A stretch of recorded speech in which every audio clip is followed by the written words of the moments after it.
jannatga ketib bo'ldi, do'zaxga ketib bo'ldi. Alloh amr qilar ekan.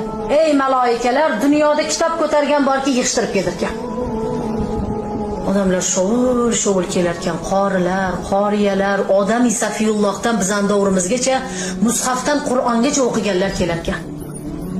Shunda Alloh aytar ekan, oyog'ingiz yerda turganda, mahshar maydonida turganda tilovat qiling va yuksalib ko'tarilishni boshlang ekan. Mana shunday yerga qarab turib Qur'onni nechta sura bilasiz?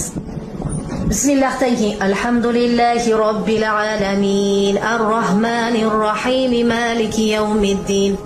Qorilar parvoz qila boshlar ekan. Oxiri Yosinni o'qib bo'ldi, voqeani o'qib bo'ldi, yodlaganda endi hayotida.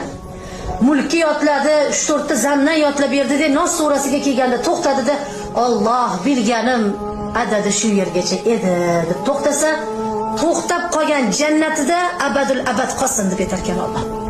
8 qavat jannati qaysirisini eshigida to'xtab qoldi. O'sha yerda qolsin abadul abad derkan Alloh. Shunda 5-qavatga kirib ketayotgan qiroat egasi, o Firdavsga 8-jannatga qarab, yana ko'proq yodlasam, Firdavsga qarangki abadul abad qolgan bo'lardim, Alloh deb yig'lab kirib ketar ekan. Odamlar jannatga o'ziga ham kira olmayapti, lekin u qori Firdavsga yeta olmagani uchun yig'lab kirar ekan. Yuruvchi Qur'onlar bor, 30 pora Qur'on yod olgan, yuruvchi Qur'on deydi. Sarvari koinot alayhissalom marhamat qildilarki, 30 pora Qur'onni yod olgan odamni jasadini qabrda qurt yemaydi dedilar. Qo'yilgandek qiyomat kuni turib keladi dedilar. Qur'onni suv qilib ichib, go'sht-go'shiga, etiga joylagan odam qabrda chirimas ekan azizlar, o'zida turar ekan.